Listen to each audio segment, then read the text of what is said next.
साहेब अपनी वाणी में फरमाते हैं, संतों की महिमा अधिक सुमेर, भीलनी के झूठे खाए बेर। संतों की महिमा निश्चल अंक, बाल्मीकि का बाजा शंख। संतों की महिमा अमन अमान, देखो गणिका चढ़ी विमान। कि जो संत हैं, संतों की महिमा अनंत है, वो कहीं नहीं जा सकती है। सत साहेब, सतगुरु कबीर साहेब जब ज्ञान दे रहे थे संतों की महिमा के बारे में, तो लोग पूछते हैं कि साहेब, रामायण में ये चर्चा है नवदा भक्ति में कि संत ईश्वर से बढ़ के हैं, अवतारों से बढ़ के हैं। ऐसा किस लिए है? क्यों स्वयं भगवान ने भीलनी के झूठे बेर खाए? ऐसा क्या है कि संत हमेशा भगवान से ऊपर समझे जाते हैं? और जो आप कहते हैं कि संतों की महिमा अनंत है और बिना संत के जो राजसूय यज्ञ था युधिष्ठिर का, वो भी संपूर्ण नहीं हुआ, आखिर ऐसा क्या है? तो कबीर साहेब समझाते हैं उन्हें कि संत और भगवान, इन दोनों में कोई अंतर नहीं, ये दोनों एक ही हैं। बोले साहेब, अगर दोनों एक हैं तो फिर संतों को उत्तम क्यों बताया जाता है? स्वयं भगवान भी आकर ये क्यों कहते हैं कि संत जो हैं वो मुझसे उत्तम हैं? सकल जगत राममय देखा, मोते अधिक संतन करी लेखा। और गीता में भी श्री कृष्ण ने कहा है कि हे अर्जुन, यदि तू परम ज्ञान को पाना चाहता है तो उस तत्वदर्शी संत के पास जा और वो तुझे ज्ञान देंगे।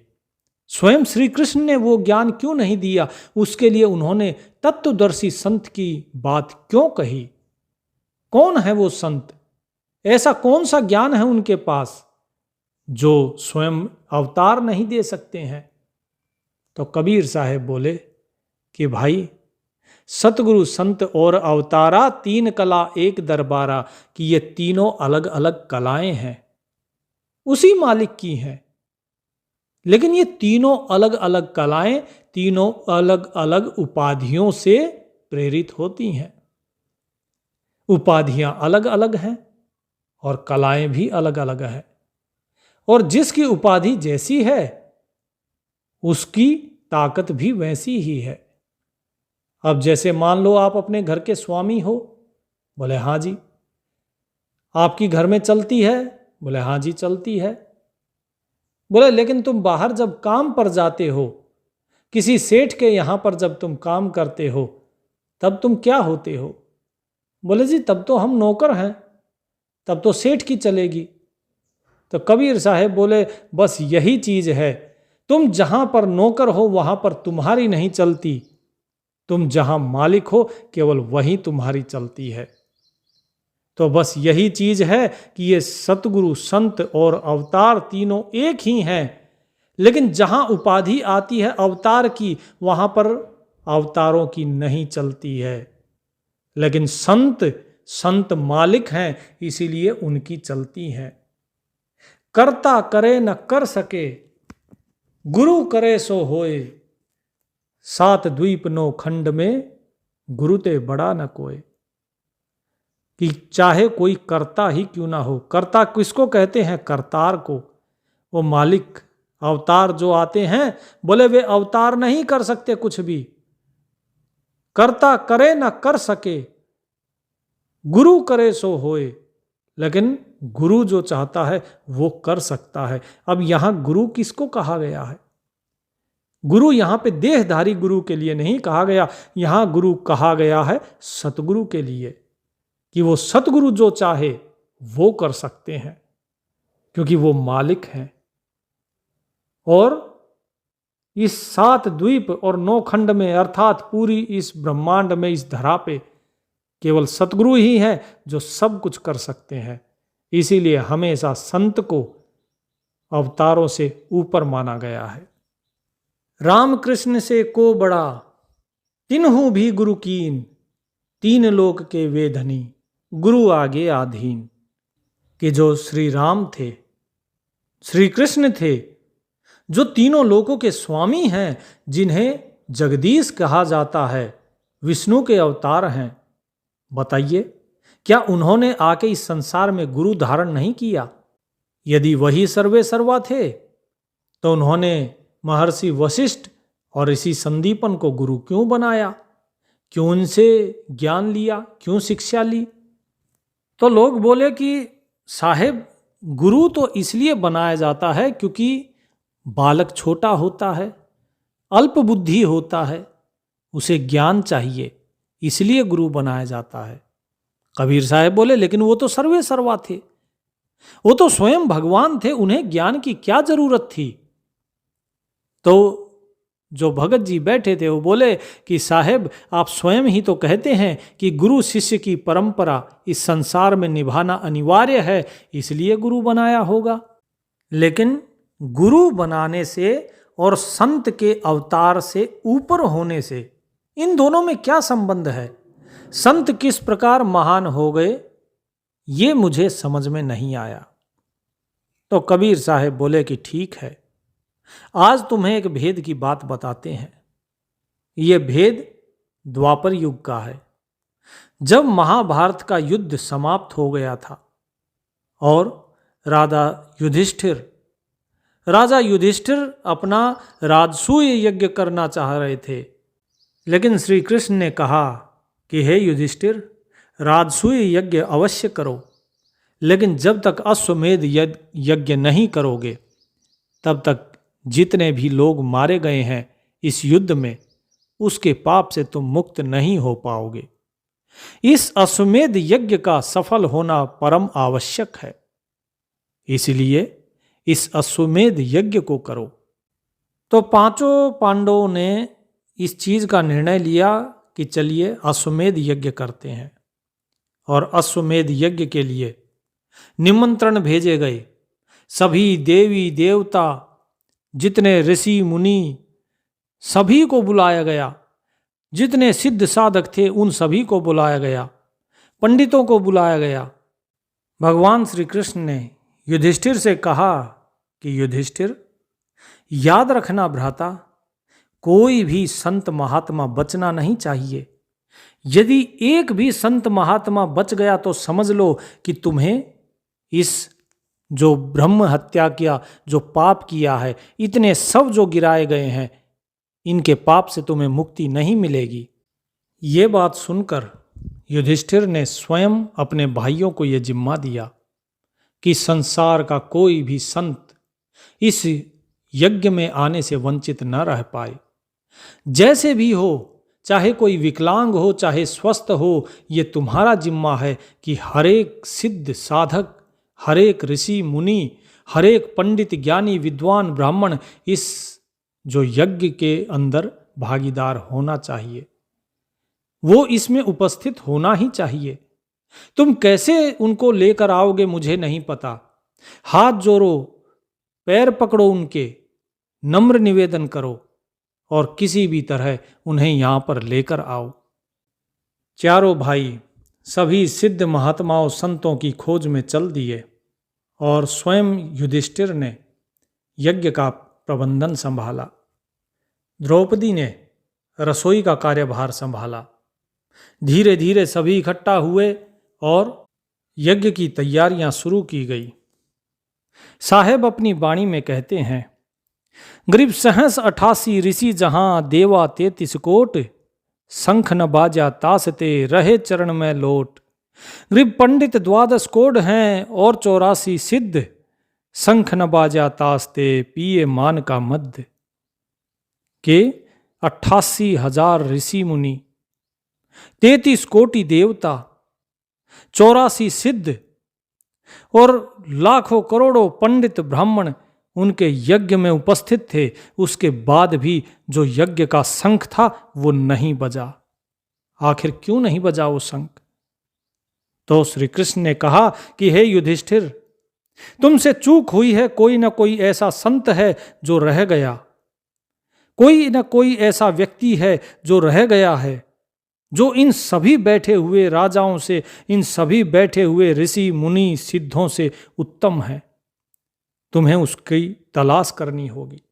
उसे ढूंढना होगा। जब तक वो इस यज्ञ के अंदर उपस्थित नहीं होंगे तब तक तुम्हारा यज्ञ संपूर्ण नहीं होगा। युधिष्ठिर ने अपने भाइयों से पूछा। उनके भाइयों ने कहा कि भ्राताश्री, हमने तो एक एक सिद्ध साधक मुनि ब्राह्मण हर एक को, राजाओं को, देवी देवता, सुर नर मुनिजन, तीनों लोगों के भूप को, राजाओं को हमने इस जो यज्ञ है इसमें आने का आमंत्रण दिया था। और जहां तक हम देख रहे हैं हर एक वो व्यक्ति आया है जिसे हमने आमंत्रण दिया।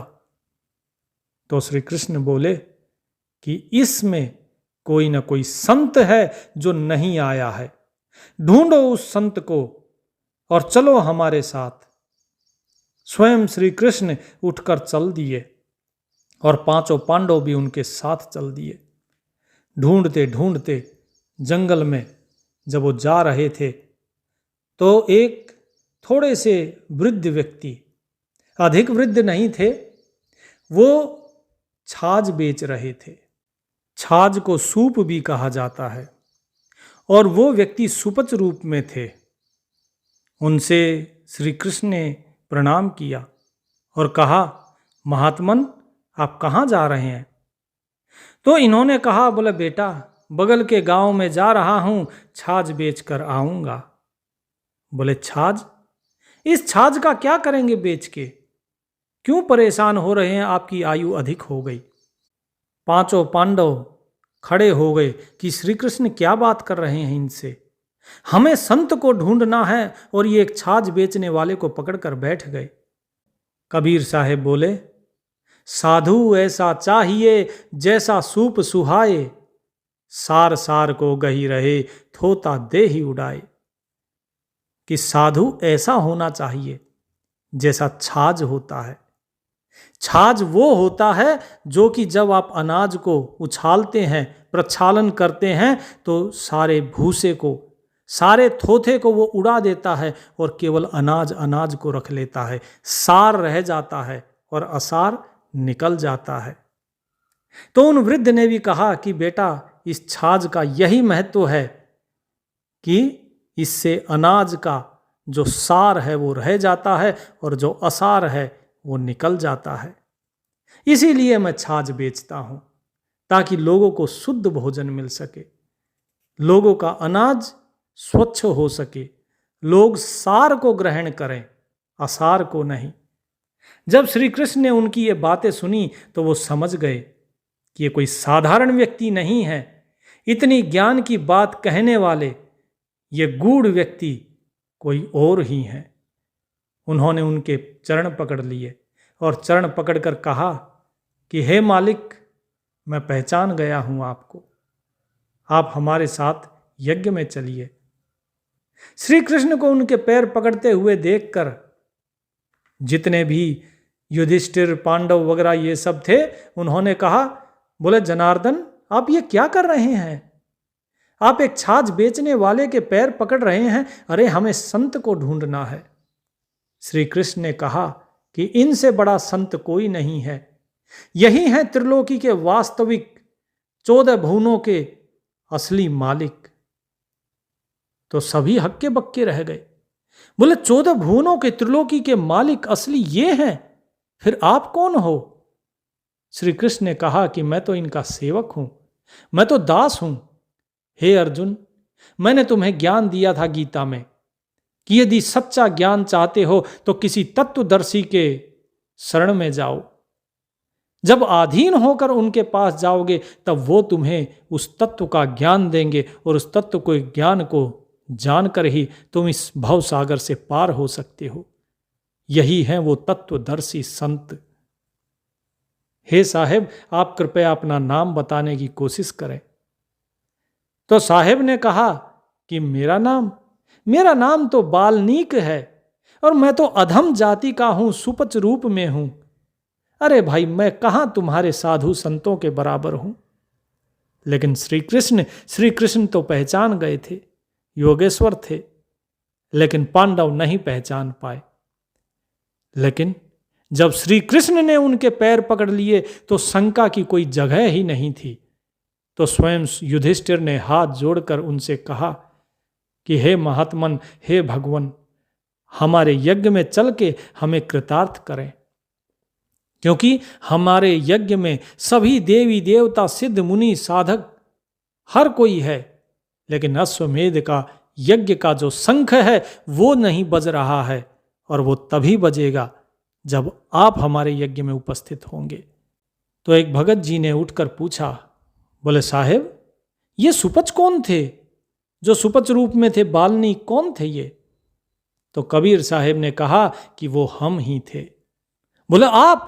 बोले हाँ, वो सुपच रूप में वो हम ही थे। द्वापर युग में हम ही ने सुपच रूप धारण किया था, पांडवों को उनके किए गए पाप कर्म से मुक्त करने के लिए। बोले साहेब, फिर आगे क्या हुआ? कबीर साहेब कहते हैं कि वो सुपच को लेकर गए, बाल्मीकि को अपने यज्ञशाला में लेकर गए, लेकिन फटे हाल और उनके मैले भेष को देखते हुए जो द्रौपदी थी उसके मन में शंका आ गई। बोले ये कौन है? ये केशव किसको लेकर आ गए हैं? अरे इन्हें किसी संत को लेकर आना था, किसी ऋषि मुनि को लेकर आना था, लेकिन ये किसे लेकर आ गए? एक छाछ बेचने वाले को। उनके मन में शंका आ गई। साहेब अपनी वाणी में कहते हैं कि पंडो जग अश्वेध में बाल्मीकि की देह, शंख पचायन बाजिया राख्या नहीं संदेह, ग्रीप सुपच रूप धर आइया सतगुरु पुरुष कबीर। कौन आए? सतगुरु पुरुष कबीर। और 3 लोक की मेदनी सुर नर मुनिजन भीर। सुपच रूप धर आइया सब देवन का देव, किशन चंद पग धोइया करी तास की सेव। ग्रीप 5 पांडव संग हैं छठे कृष्ण मुरारे, चलिए हमरी जग में सुमरत सिरजनहार। प्रणाम करते हैं उनको, बार बार उनकी सेवा कर रहे हैं, उनके पैर धो रहे हैं सभी। और स्वयं श्री कृष्ण ने उनके पैर धोए और उनकी सेवा की और कहा कि अब आइए, हे सुमरत, हे सृजनहार, आइए अब यज्ञशाला में चलिए। 88 ऋषि जहां देव 33 कोट, शंख न बाजा तासते रहे चरण में लोट। ग्रीप पंडो जग अश्वमेध में सतगुरु किया पयान, 5 पंडो संग थे और छठे भगवान। कि सतगुरु ने फिर उसके बाद प्रस्थान किया उनके यज्ञ में, अश्वमेध में। लेकिन द्रौपदी के मन की शंका नहीं गई कि स्वयं केशव इनके पैर धो रहे हैं, ऐसे मैले कुचैले व्यक्ति का, अरे ये कहां से संत हो गया? ग्रीव सुपच रूप को देखकर द्रौपदी मानी शंक, जान गए जगदीश गुरु बाजत नाही शंख। 56 भोग संजोग कर कीन्हे पंच गिरास, द्रौपदी के दिल दुई है नाही दृढ़ विश्वास। कि सुपच को देखकर द्रौपदी के मन में शंका आई और शंख नहीं बजा। तो सभी को यह हुआ कि भाई अब तो ये इनको भी लेकर आ गए, अब भी क्यों नहीं बज रहा है शंख? तो 56 भोग जो थे वो सभी इकट्ठे किए और रख दिए सबके सामने। 5-5 ग्रास सभी ने ग्रहण किए, लेकिन द्रौपदी के मन में दुई थी। 5 भाइयों ने 1-1 ग्रास सभी को रखा, 5-5 ग्रास सभी के सामने रखे गए कि खाइए। लेकिन द्रौपदी के मन में दुई थी, दुविधा थी, इसलिए शंख नहीं बजा। ग्रीव सुर नर मुनिजन जग में त्रिलोकी के भूप, सुपच जग में आइया नित बेचत है सूप।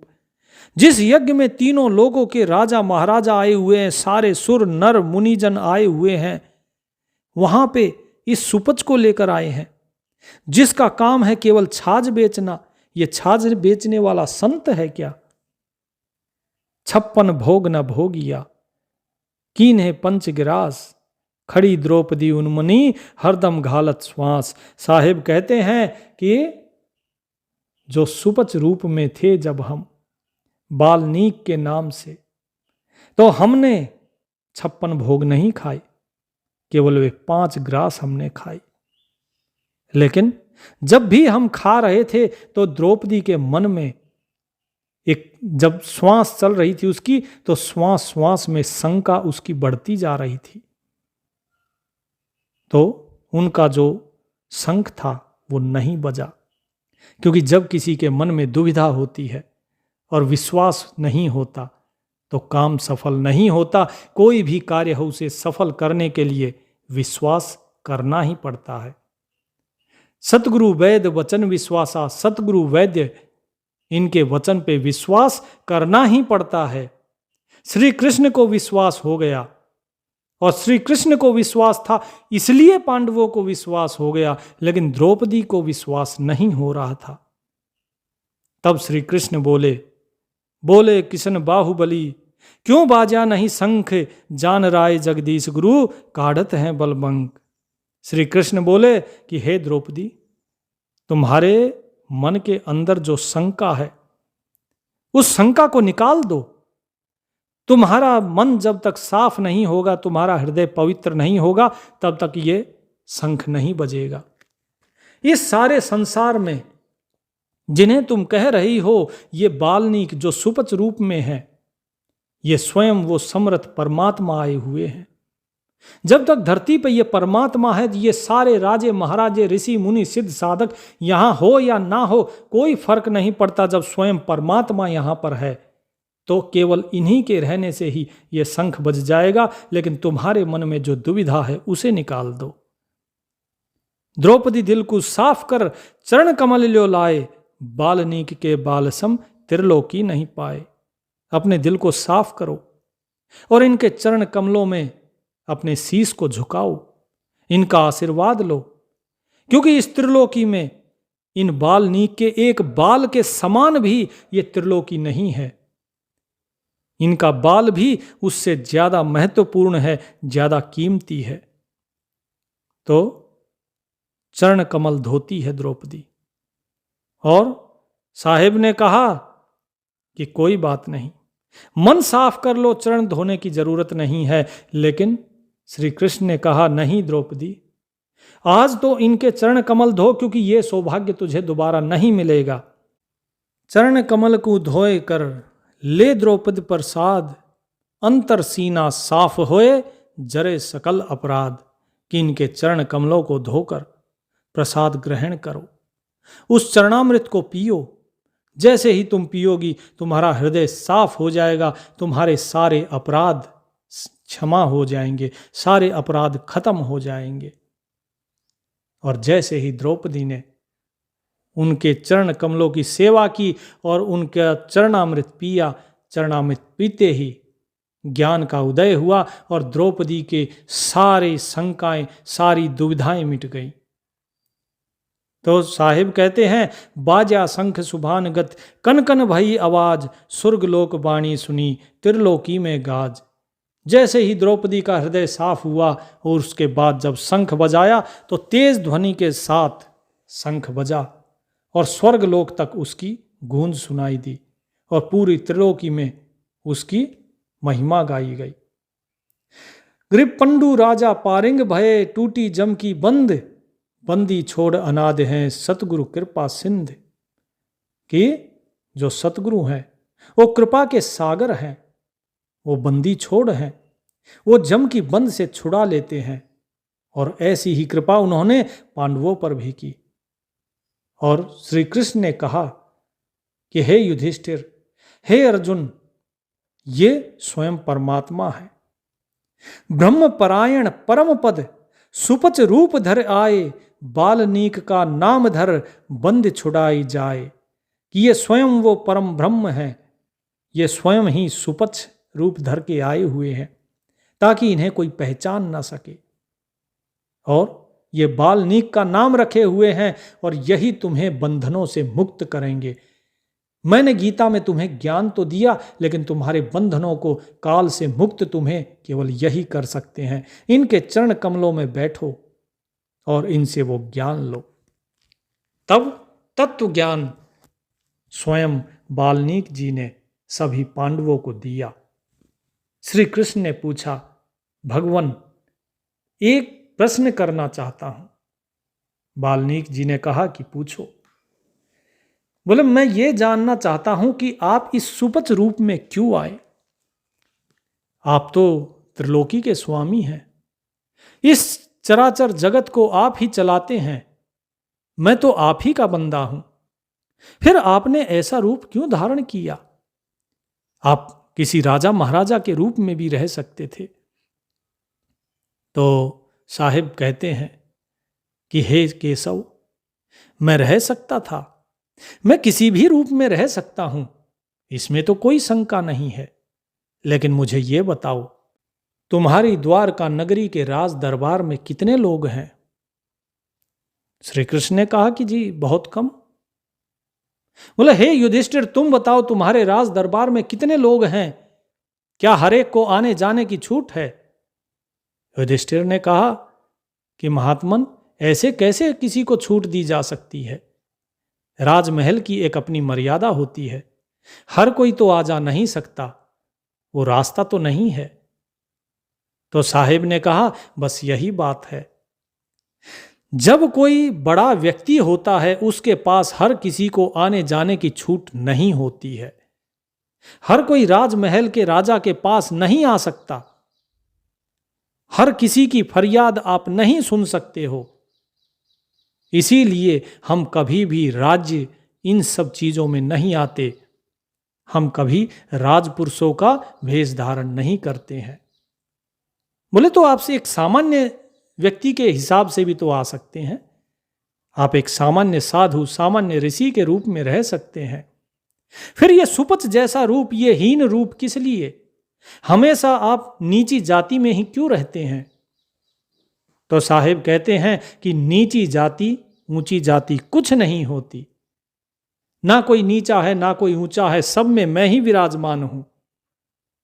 जब परमात्मा हर एक चीज के कण कण में अंदर व्याप्त है, तो वो परमात्मा ऊंचा या नीचा कैसे हो गया। तो युधिष्ठिर ने अपनी दृष्टता के लिए क्षमा मांगी और अर्जुन ने नम्र निवेदन से कहा कि हे मेरे मालिक, हमारे शब्दों पर ध्यान ना देके हमारी भावनाओं पर ध्यान दीजिए। हम संसारी जीव इन शब्दों में फंसे हुए हैं, हमें इन शब्दों के जाल से बाहर निकालिए और हमें उस सत्य ज्ञान दीजिए। हमें बताइए, हमारे मन में बड़ी उत्सुकता है कि आखिर आप इस रूप में क्यों, स्वयं परमात्मा, स्वयं समर्थ सृजनहार इस रूप में, सुपच रूप में आखिर क्यों। तो वाल्मीकि जी ने कहा कि मैं आज नहीं, मैं हर युग में आता हूं, बार बार आता हूं, लेकिन इस रूप में मैं इसलिए आता हूं, छोटे, हीन और निचली पिछड़ी जातियों में मैं इसलिए आता हूं ताकि लोग मुझ तक कम से कम आए। मेरे तक केवल वही लोग पहुंच पाएंगे जो सच्चे होंगे, क्योंकि बड़े के सामने हर कोई झुकता है, राजा के सामने हर कोई झुकता है, हर कोई प्रणाम करता है। युधिष्ठिर, क्या मैंने गलत कहा। युधिष्ठिर ने कहा कि नहीं भगवान, आपने सत्य कहा। कोई श्रद्धा से झुकता है, कोई भय से झुकता है, लेकिन राजा को हर कोई प्रणाम करता है। तो वाल्मीकि जी ने कहा कि यही तो बात है कि भय के कारण कोई प्रणाम करता है, कोई लालच के कारण प्रणाम करता है, कोई सम्मान से प्रणाम करता है, हर कोई राजा को प्रणाम करता है। लेकिन आप मुझे ये बताइए कि आपको रास्ते में कितने लोग मिलते हैं, आपने कितनों को प्रणाम किया। अब पांचों पांडव और श्री कृष्ण आपस में एक दूसरे को देख रहे हैं। बोले, जी हमने तो नहीं किया। बोले, यदि तुमने प्रणाम नहीं किया तो क्यों नहीं किया। क्योंकि तुम स्वयं को बड़ा मानते हो और दूसरे को छोटा मानते हो। तुम्हारे अंदर का जो अहंकार है, वो अहंकार तुम्हें झुकने नहीं देता। तुम्हारा अहंकार तुम्हें झुकने देगा जो तुमसे बड़ा होगा, केवल उसी के सामने, चाहे वो आयु में बड़ा हो या वो ज्ञान में बड़ा हो या फिर वो तुमसे अहोदे में, पद में तुमसे बड़ा हो, तभी तो तुम झुकोगे। और बड़े के सामने झुकना, इससे अहंकार समाप्त नहीं होता।